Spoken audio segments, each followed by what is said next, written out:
Ciao and welcome! I'm Giulia and today's class is really exciting. Are you ready? Let's dive in. So let's start taking a look at Lightroom and its library mode. This one is very important. It's the most important module if you want to keep your catalog organized, your image library organized, and if you are like me and like Monica, we are a bit of organization freaks, a little bit OCD, but there's a good reason for it. It's because if you keep organized from the beginning, you're gonna save so much time, so much frustration, and a lot of headaches. So in the library module, keywording and metadata are the most effective organization tools in Lightroom and will make your life so much easy. And keywording and metadata are the main things to talk about when you talk about the library module in Lightroom. So let's go into Lightroom and I will show you. Okay. Here we are into Lightroom. So let's have a little look at our library module here. Right.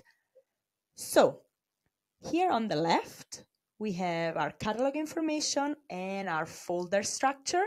Again, for the purpose of this tutorial, I only have it in my main hard disk, but here you will have the whole folder structure that you have decided to use to keep your image library organized.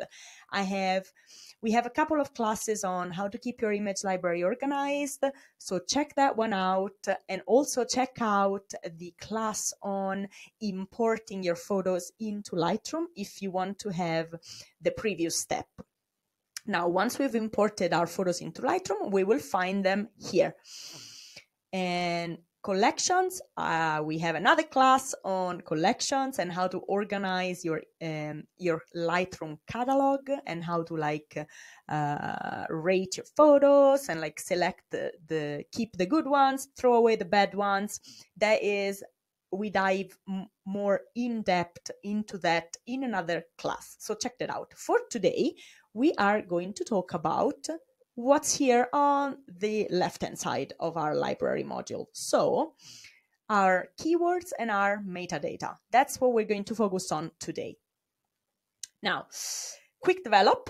In the library module, you can have a quick develop if you have some develop presets.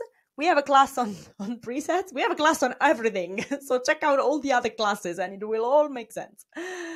So if you want to do a quick develop, you can do it here. Otherwise, there's the develop module, which we talk about in detail in another class. So develop, we're not going to look at it for now.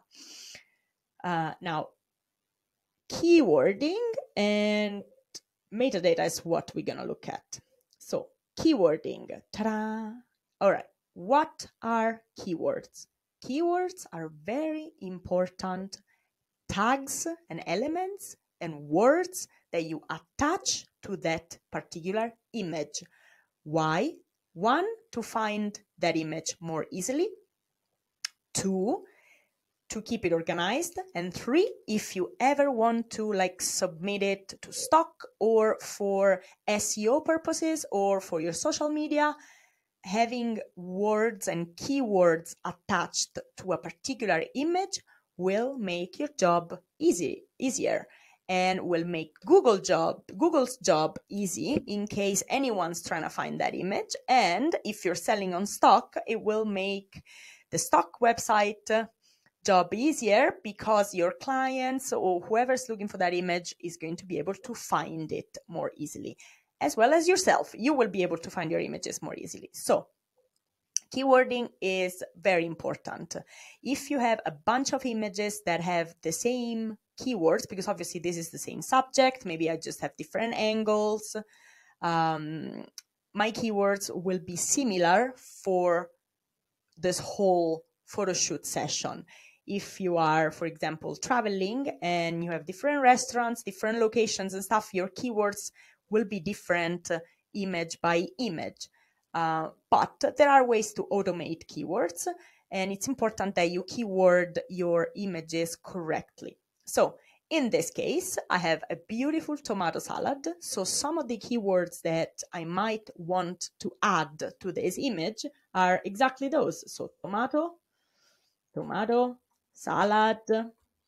I shot this image with flash, so I will keyword it flash in case that, for example, I'm putting together a class in like, you know, a few months or a few years, I'm putting together a class on flash photography.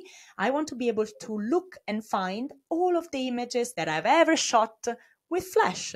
So I keyword them with the word flash so that, bam, I can find them. Or if, for example, one day one of my clients asks me, oh, I am writing a cookbook on tomatoes. Do you have any tomato recipes or do you have any tomato photos? Bam, I'm going to look for the keyword tomato. So all of the images with the word tomato, so all of the images that include tomato, will come up, and I'll go to my client and go like, yep, there you go. Here's 100 images with the tomatoes. So that's going to be super easy for you as well. If you have a recipe blog, for example, you don't have to struggle and you're doing like a recipe collection thing, you know, the best top 10 recipes with tomatoes. Bam, you go into your Lightroom, search for tomatoes, and Lightroom will give you the answer. All of the photos that you ever shot that have tomatoes. So, or, you know, even on social media, you're doing a post on tomatoes, you look for the keyword tomato, and then you can select the photo that best fits in your Instagram grid or in your social media grid or whatever. So there are many ways to use keywords, and make sure that you keyword your images correctly. So tomato salad, flash, we might want to use basil, we might want to use the mood and feel of the image, so like rustic in this case. We might want to use the color that we have in these images, so like red and green, the main colors, obviously, and anything else that you can think of that applies to that image and that will make sense for you in case you're trying to find it later.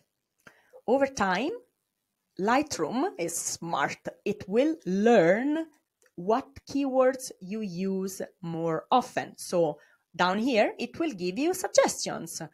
For example, food. So then it's going to make it faster. It's going to be faster for you to keyword your images, because obviously if you shoot a lot of food or a lot of drinks or a lot of tomatoes, then you will have those keywords inside the keyword suggestion panel. So you just click, and you add all of the keywords automatically. So that's going to be a lot easier for you to do.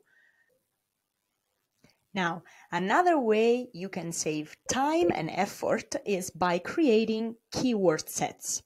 Keyword sets are, as the word suggests, sets of keywords that you create because maybe, you know, some keywords will apply to all of those photos, and therefore that will save you a lot of time. For example, here we have a salad.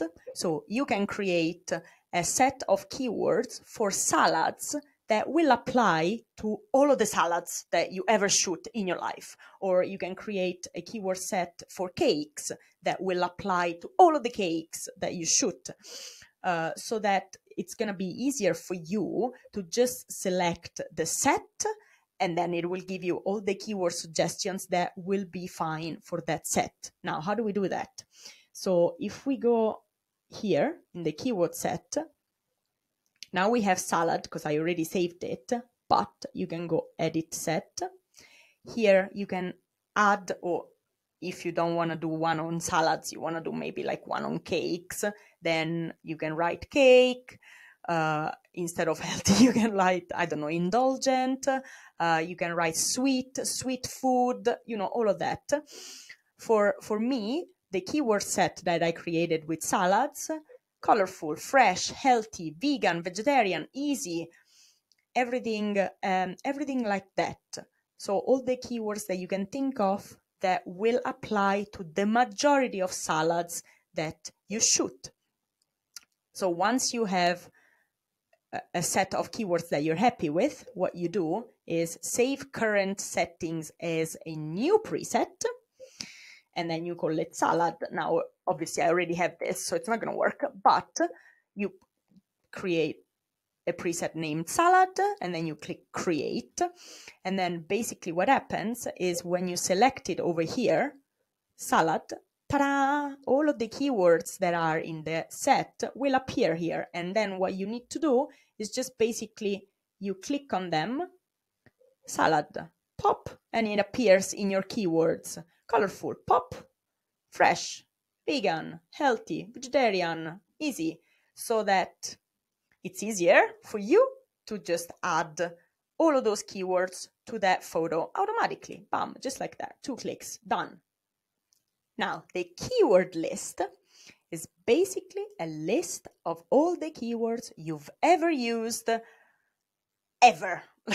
So it can get a little bit confusing. However, this is also where you search for certain images.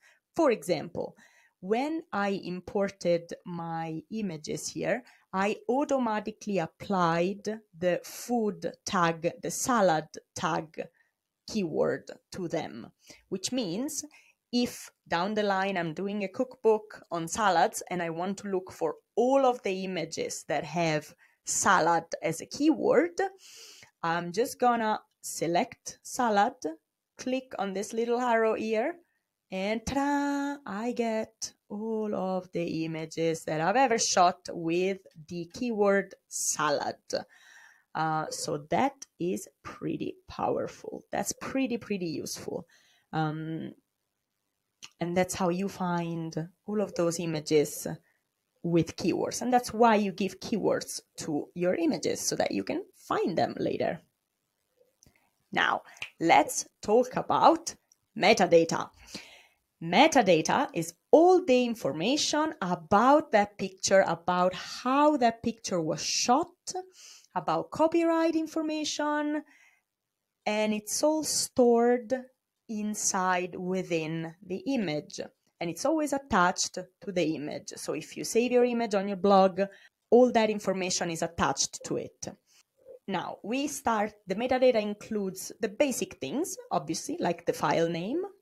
This is how I renamed my photos when I imported them.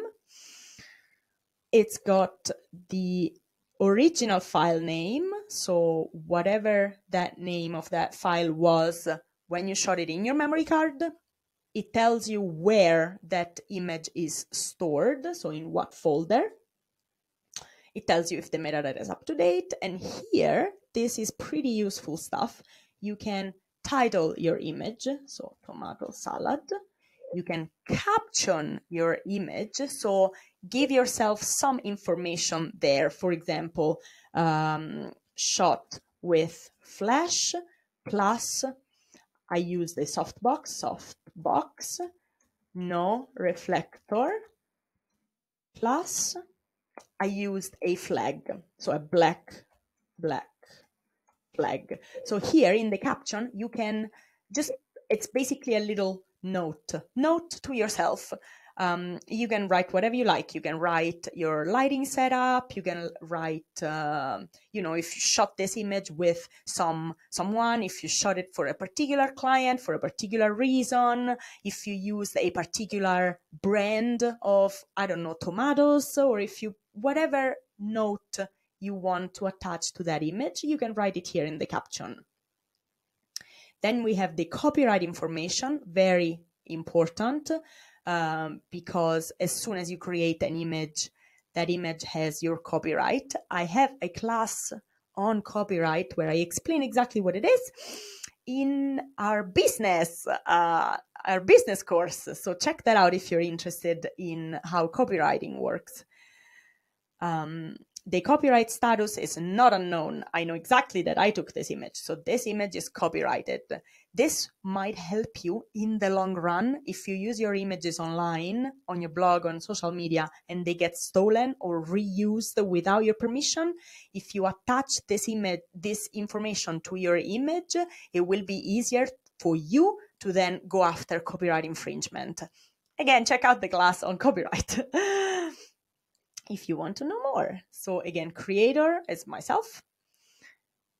You can put a location, so you can fill in this information as much as or as little as you want. There's the capture time, the capture date, the dimension, the crop dimension, all of my EXIF data, so all of my exposure information is stored in my metadata. So I know exactly in 5 years, if I want to remember what my settings were for this particular image, I don't have to remember it. They're right here. I shot this at 1/200th of a second.